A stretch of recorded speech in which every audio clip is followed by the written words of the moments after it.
The Gridiron is sponsored by Anna Marie's. If it ain't Anna Marie's, it ain't breakfast. Welcome to this week's edition of The Gridiron. I'm your host, John Brennan, with head coach Chad Brubaker. Springford continued its streak with a second straight win. They beat Norristown Friday night 49-0. All 49 points scored in the first half, Coach.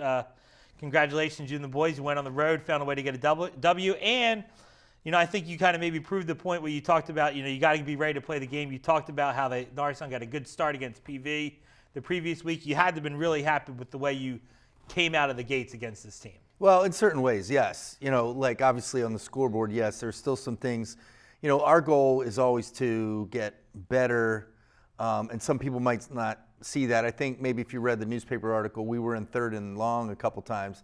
Now we converted those, but we were in third and long for a reason, because we didn't convert or we didn't execute on first and second down. So, there's always little things.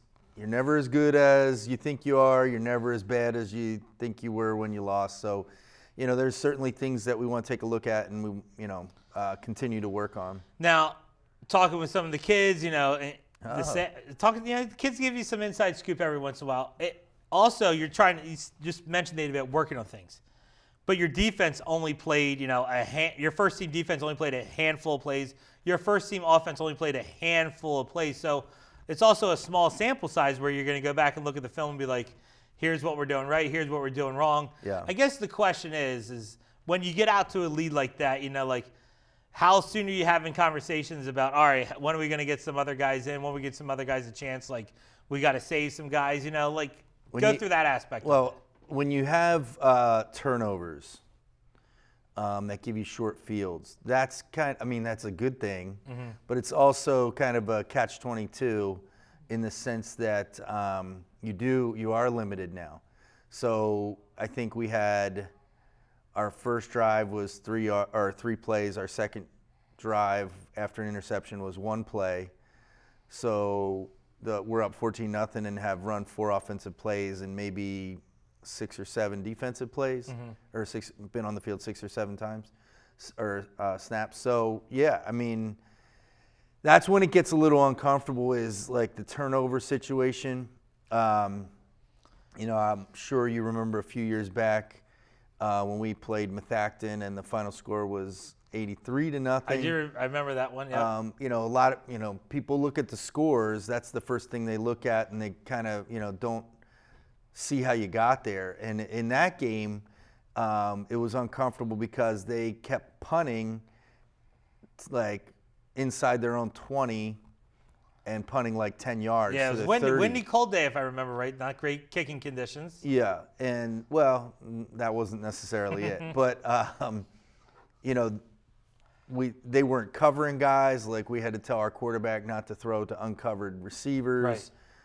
We ran literally 2 plays in the second half, trap and inside zone. That's all, with our essentially third string running back, third string quarterback.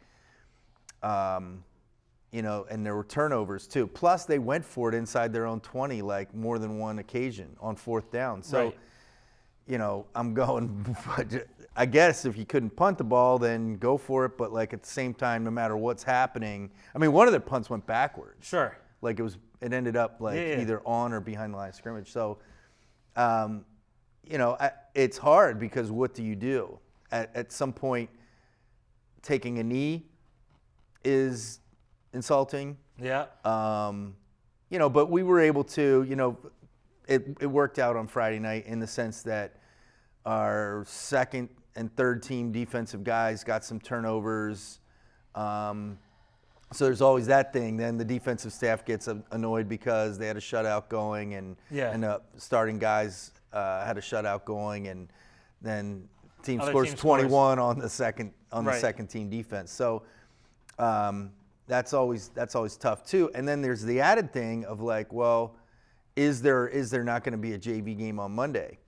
And that's where, as coaches, we have to also kind of figure that out, because we don't want a kid playing a half of football and then another full game on Monday as well. So there's just a lot of different factors.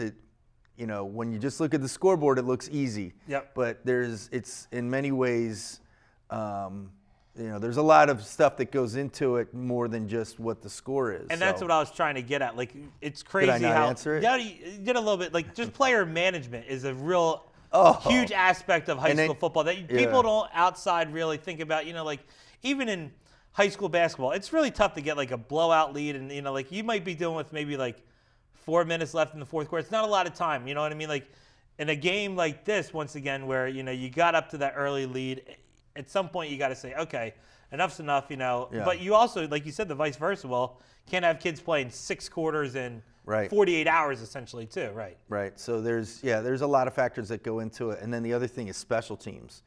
Special teams is really difficult in a game like that because we actually keep our first guys. You're going to continue to play special teams until further notice. So I want to say we punted a couple times in the second half. Maybe we didn't. Regardless, that's tough too because next thing you know, they haven't done anything the whole second half. Then they got to go play punt coverage. Right, but on the other hand, you send in JV guys, a punt gets blocked or then something like that. Then you're just getting angry about it too, right?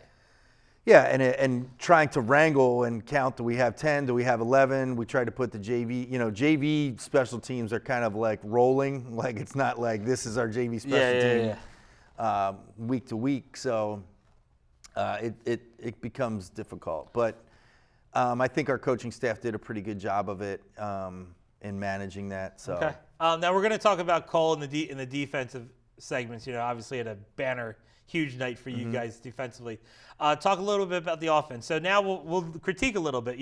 What were the issues that were causing you guys to get a little bit behind the down and distance a little bit? You talked about their front and identifying that really truly being a little bit of a problem for you guys on Friday night, because you said if you do figure it out, it's going to be feast and we're going to score touchdowns too. Yeah, and well, what they ended up doing was they kept a lot of dudes in the box, and they were coming from different areas, and sometimes, we missed a guy here and there, and it happened to be a pretty important guy. So then, on third down when they're playing either straight man or whatever, we have guys that can beat guys. So we probably should have done that a little bit, we did later on, did a little bit in reverse. But again, when the score is 35-0 or 28-0, it's still the first quarter, and you're still throwing the ball, people perceive that in a type of way. But we should have thrown a little bit more, maybe on first and second down.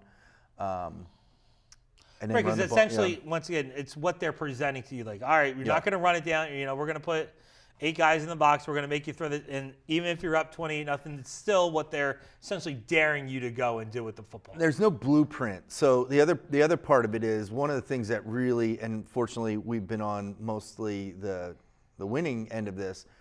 But one of the things that is really annoying is that when you put in your second team, most times it's good if you see the other team is behind and they kind of wave the flag and put in their second team guys, great, we can come down. What is really annoying is when the starters are still in on defense and you have, second, third team guys in there and they're blitzing.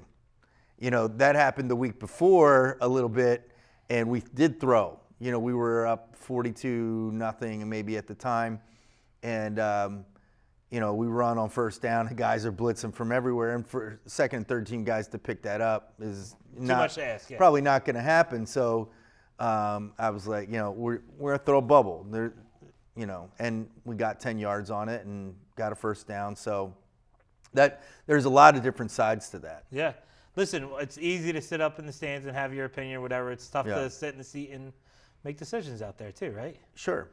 All right, offensive highlights? Yeah, let's watch those. All right, let's check out the offensive highlights from Springford and Norristown.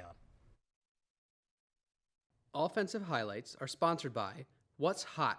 Cards and Collectibles. All right, as usual, I don't have them probably in order, but this is actually a third play of the game. So this is Colton Kashera. He's running what we call a choice route, and you can see from the end zone copy that he has inside leverage on the D-back over top of him. And Freed just got to see it. He's got to see the same thing too, right? Yeah, and yep. because it's really the third option on that, but they saw it. This is later in the game. We ran a little wheel route again. They're in man coverage, and so we kind of run some guys on some slants and run the other receiver in behind him, and it makes it difficult for the man coverage guy to get to. So I think that was a 64-yard touchdown, if I recall correctly. This is a really nice play, really nice adjustment by Ryan Freed and Zach Zollers. So Zach is supposed to continue across the middle, and he pulled up because he saw someone sitting there, and Ryan recognized that. The other kid tried to come up on the inside and pick it, anticipating that. They both stopped, and worked out really well. This is J. Seth Owens on an inside zone later in the second quarter. Does a really nice job. You'll see on the end zone copy here, we kind of whiffed on a guy, but then picked him up. J. Seth just ran over our guy and his guy and got down inside the 10-yard line. This was our second touchdown of the game, our one-play drive. We kind of did a little inside handoff there to Will Fish for his 10-yard touchdown run. You'll see here we fake inside zone to Harry Adiefe, hand it off underneath, even got the camera guy. Look at all the guys are going with the quarterback there too. Yeah, got the camera guy, ran counter tray on that for a touchdown. And this is just outside zone stretch play to the corner of the end zone for, I don't know which touchdown that was, but. There's another one. There you go. Really nice job done there by Zach Zollers, a tight end, who has, in the last couple of weeks, really upped his game in terms of blocking. It's something that we've talked about. I mean, we need Zach to be doing some of those things, and he has done it. So. Yeah, we haven't talked a lot about Zach. I mean, he's kind of turned to really kind of that hybrid player for you a little bit, where he can get out, he can be a receiver essentially, he can be a tight end, he can put his hand in the ground, he can line up like a receiver, kind of. Once again, another thing teams have to defend. Yeah, he's done a really nice job. He's got a tremendous motor, and he's playing every down on defense as well, and he trains himself that way in practice. I mean, he works really hard so that he can do that on Friday night. And I think he leads us with 7 receiving touchdowns. See, we didn't even put the first one in, his first touchdown. After that long catch and run by Colton Kashira, he caught a nice little fade in the corner of the end zone. Yeah, just made me think we talked about last week's show. You had homework, and you sent me the email of your homework assignment. It was not the first ever brother. Well, I don't know that. You don't know that? I don't know for sure. It's a possibility. Oh, you're saying back the 2 kids you said might have had right, it? So it was Mike Platko, who played quarterback a little bit during the year, although Damian Rexroad played most of the time, but maybe there was an injury or something. And Mike had a younger brother, I believe, named Marcus, who played tight end, who has 6 receptions that year. So there's a possibility that he might have he didn't have a touchdown, but just a completion to his brother. Another one that maybe you should have thought of. Oh, I'm looking. Yeah, is Sean Karopolis to Jason Karopolis. Are they that close in school? I guess. I think they were. Jason was a sophomore when Sean was a senior. So again, there was a possibility that could have occurred. I guess we can go directly to the source on that one right there. Yeah, we could find that out. All right. Well, good job doing your homework. Yeah. Did you ask the Norristown coach if they're watching Gridiron? I did not. Okay. I feel like it's not necessarily an appropriate question to ask. No, I just feel like. Did you see me on the Gridiron? Gridiron? No, it'd be like, hey, in your scouting, do you watch what we talk about on the show? Like, maybe coach, throw it out there this week. If we find that out, we should throw out a lot of misinformation. Right, exactly. Yeah. We know some of the other schools in districts sometimes what was one year? Neshaminy, everybody in Neshaminy was watching it. That was the one year. The first one was Garnet Valley. Everybody Garnet Valley got upset because I didn't know, and you caught me off guard, to be honest. Well, that's what reporters do. Like, right, you caught me off guard asking me the history of Garnet Valley football, and I wasn't scholarly on that. And I said, I think they used to be AA or AAA. Now they're Quad A. And they used the audio in their pregame hype film. Listen. And one coach was really mad. He was a huge dude. I was like, hey, relax. I just did not, I didn't know. He caught me off guard. Okay, that's what Brennan does. Well, I'm also convincing the kids in school, and I have some sort of degree in journalism. I think it's getting that good, so. Yeah. Well, multiple degrees, you name it, we can do it on That's good. All right, make sure you stay tuned through the commercial break, and we will show you the defensive highlights from Springford and Norristown. Home fire drills give your family a plan of action. In a home fire, you may have less than 2 minutes to get out. So when you drill, show everyone 2 ways out of the house, pick a safe meeting spot, and get there in under 2 minutes. Then practice home fire drills at least twice a year. You can even make them fun. So everyone knows the sound and exactly what to do when they hear a smoke alarm. Go to ready.gov/fire drill and learn how to prepare your family for home fires. Hey! There are amazing things to discover in the forest. Toothless, time to go! What you picking up on, bud? It's a whole hidden world of wonders. And the perfect place to spend time with family. What better place to let your imagination soar? Experience nature and create a memory you can share. Visit discovertheforest.org to find a forest or park near you. Welcome back to the Gridiron. I'm your host, John Brown, with head coach Chad Brubaker. All right, Coach, before we get to, like we said, a huge night for your defense, stat-wise, any announcements, anything going on? You got anything planned for homecoming? I know we're a little week. We have we're some a week things away. planned for homecoming. Homecoming's a week away, but that homecoming week we have our Mother's Day brunch. We also have Wall of Fame ceremonies, new inductees. Is it public? No, we don't know yet. We'll announce that next week. Okay, maybe inside scoop I could get a little preview. On the Gridiron, but it'll probably be posted somewhere prior to that. All right. We're also bringing our 7th through 9th graders in, show them the weight room, show them Alumni Hall, talk a little bit about our program. So, they'll be dismissed from there to go to the parade. A lot of festivities. My brother will be in town from Wisconsin. What? Wisconsin? Lives in La Crosse, Wisconsin. Yeah, Wow. so I'm excited about that. He's flying in. And you're a huge fan of Saturday afternoon games, so it's like. Well, you know what? This year there's a little silver lining. I get to see my son play on Friday night, and this was the. Fortunately, our Westchester East game was not postponed. His was, so I got to see him. That week, which was first game. Yeah. And this is the one that I had circled on my calendar that I get to go see him. So my college roommate's going to be in town. My brother's going to be in town. It's going to be a whole big thing. So big celebration. Yeah, it's exciting for me because, again, I haven't gotten to see him play very much, and I get to do that, so that's huge for me. All right, so here's how we're gonna lead into our defense here. So just down in the senior wing, talking with Mr. Mick and Mr. Rodenbaugh, and I'm always like, "You watching the Gridiron?" And they're like, I'll watch it." Do they? I think Coach Mick might give it a watch. Mr. Rodenbaugh says, "Can I just backlog it? I'll eventually get through them all." Right. So, and I'm like, we haven't talked about Cole Turner a lot on the show, Coach. He's like, and Coach Mick, he's like. He does everything he's asked. He gives nothing but positives. I'm like, all right, we'll try and talk about him on this upcoming show. But he took care of it all for himself by having a huge game for you guys. And what I said to the newspaper, they were talking about his game, and I said, he's as important for us as a leader. And I try not to compare people. Mm-hmm. Like, I don't want to compare, John Brennan to, whomever. Yeah. Because I don't think it's fair to players you've had in your past, correct. Right? I don't feel like it's fair to either guy because it's all context. Like, hey, we know it's easy to be a leader when you're 10-0. Yep. Right. So then, if you're not 10-0, is that guy less of a leader? And comparing running backs, comparing quarterbacks. Sure, yeah.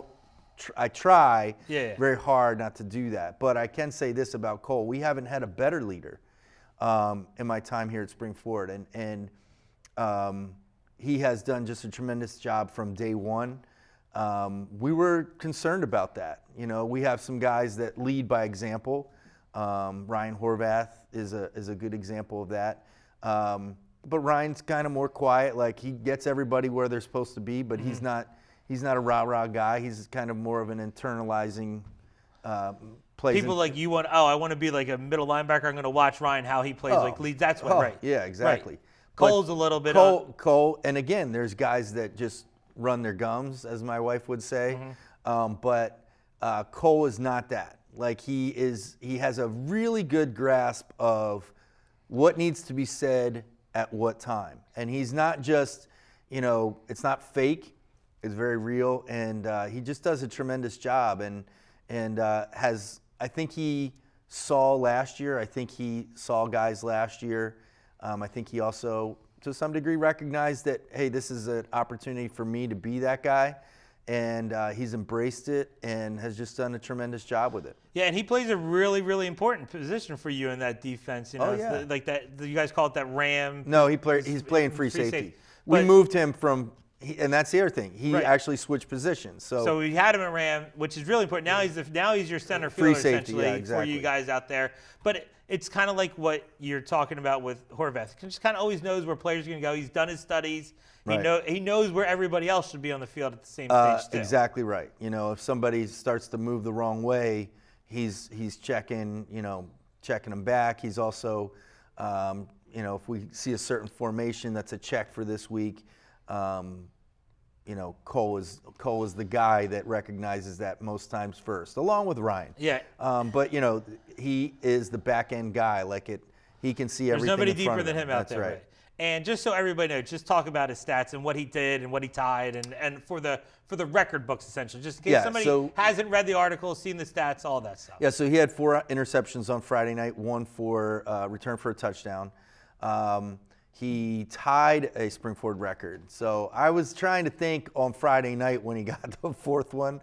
I was trying to think. And I thought at the time, I was like, it's got to be, the record. But he actually tied the record.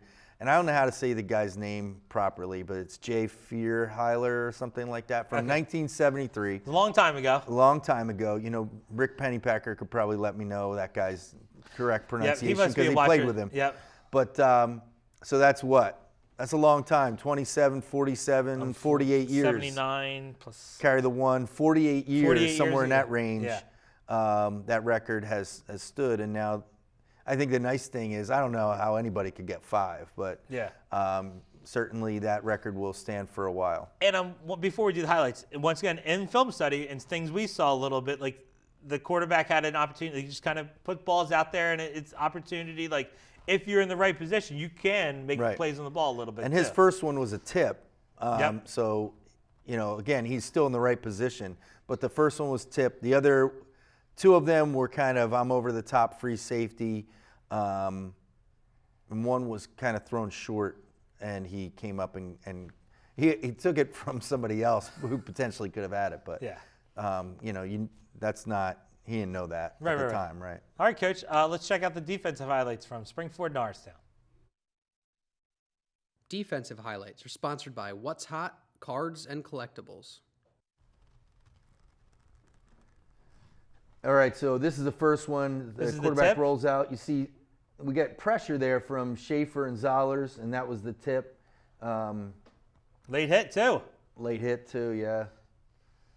So you see here, I don't even know. This is that phrase you see, like they talk about, if you can touch it with your hands, you should catch it here. Like this Norristown kid gets it on his hands, like.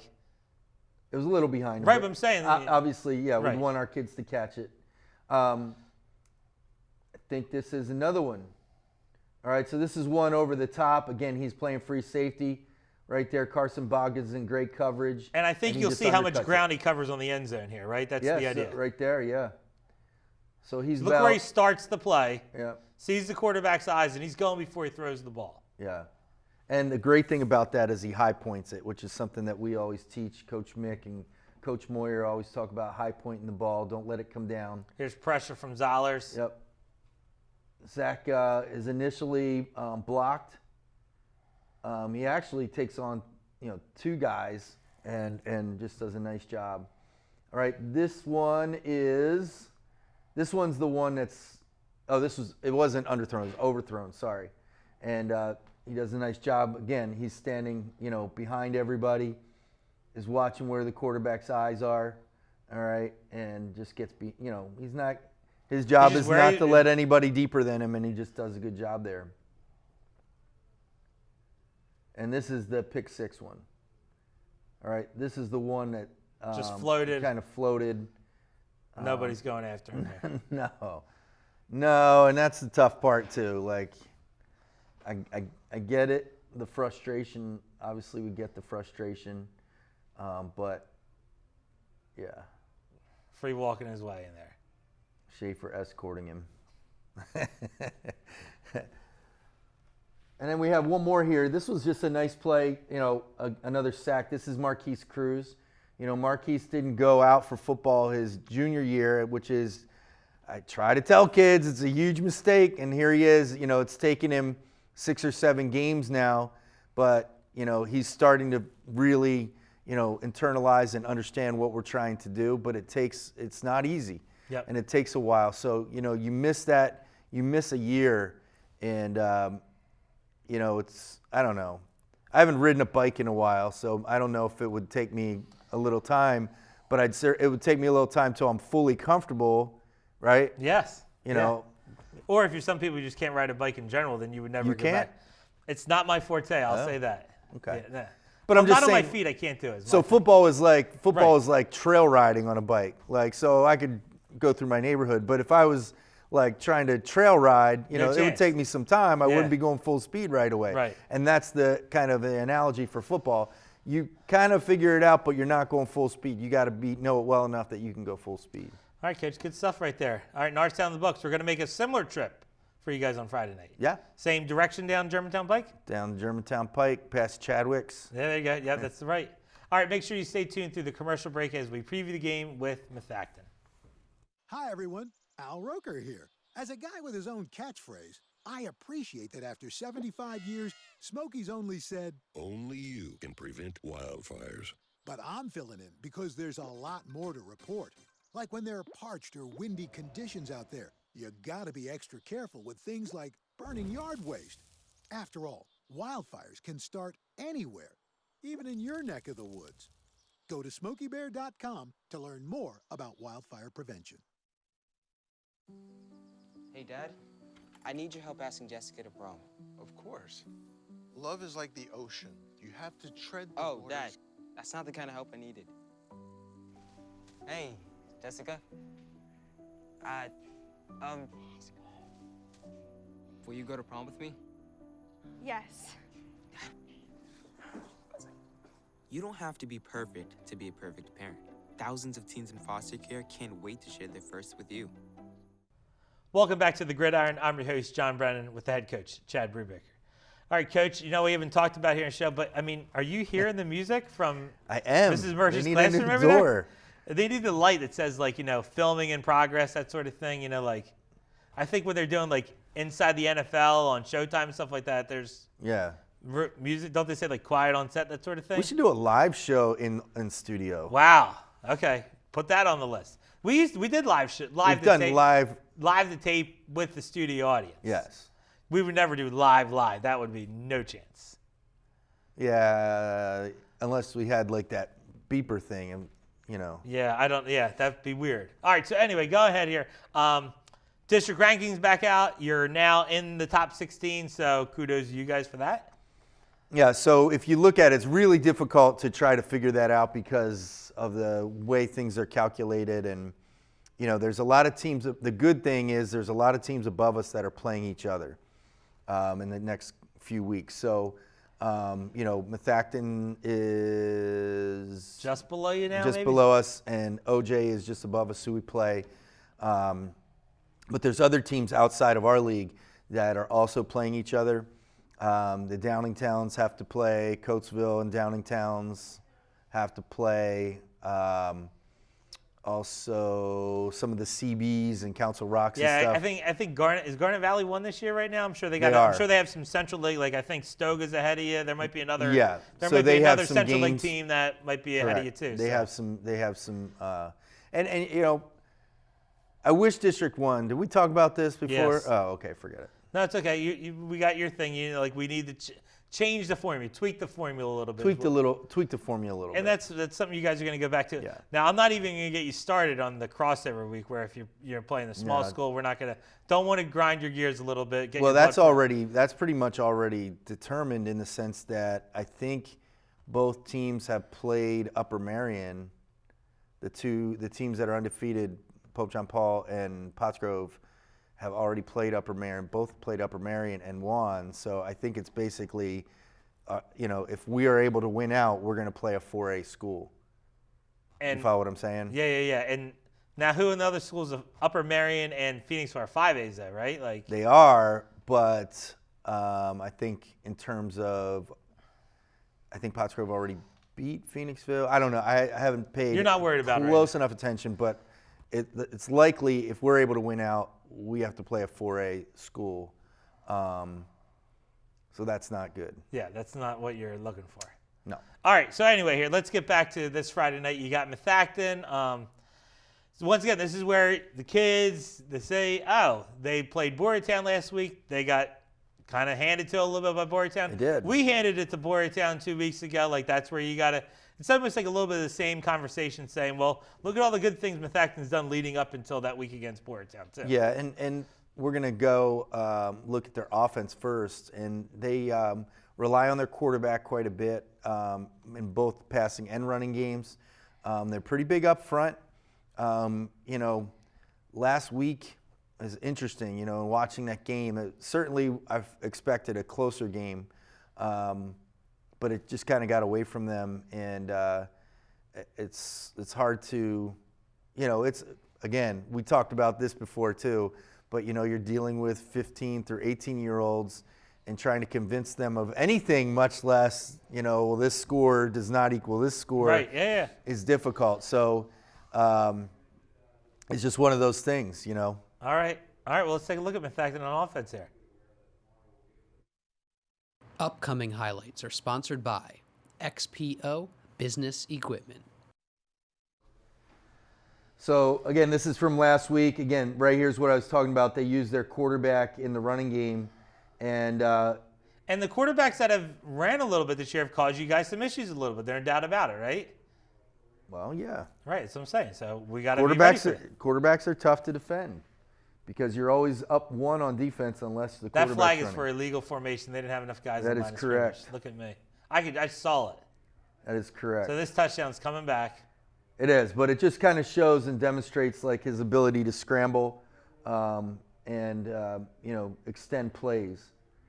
And he's kind of doing that on this play too. This is not necessarily a designed rollout, but again, he's extending the play and they get some yards after the catch after it. You see they'll be in trips formation, they'll be in double twins, there'll be four wides. And again, here he's extending the play. And you think he's going to run, and then he pulls it back and throws. So, we're going to have to stay in coverage. We're going to have to stay in our rush lanes. Watch those the types of spy. I feel like that's the terminology. Don't want to give you it. Don't get it. I Yeah. feel like that's a thing we've talked about in the past. It has. Okay. been. All right. What are you going to see from Methacton on defense?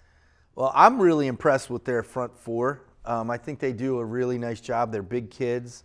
They play really hard, and they chase, and that's what you want from a defensive front. And they have two guys back in the secondary from last year who were in all-league, or in that conversation at least. So, again, the 42-7 score was really surprising to me because I think they have some good personnel on defense, and it's hard to say, what happened, but again, we're dealing And it could also be the Boyertown, it's a different type of offense. Maybe they just didn't click what to do. You got to. I think that's also a variable when you talk about Boyertown as an opponent also.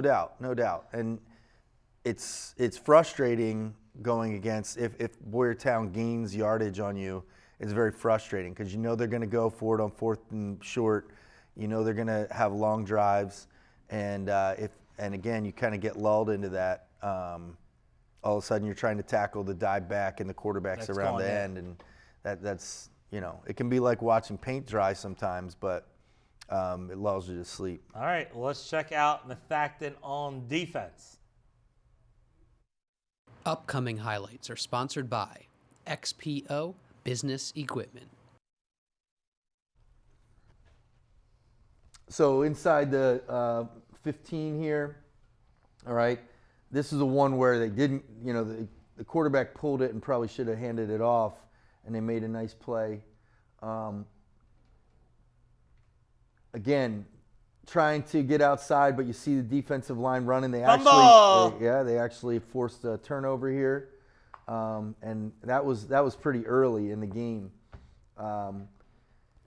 They try to run.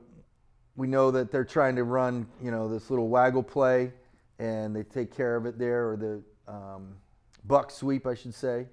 They faked it there and did a nice job, almost picked that off.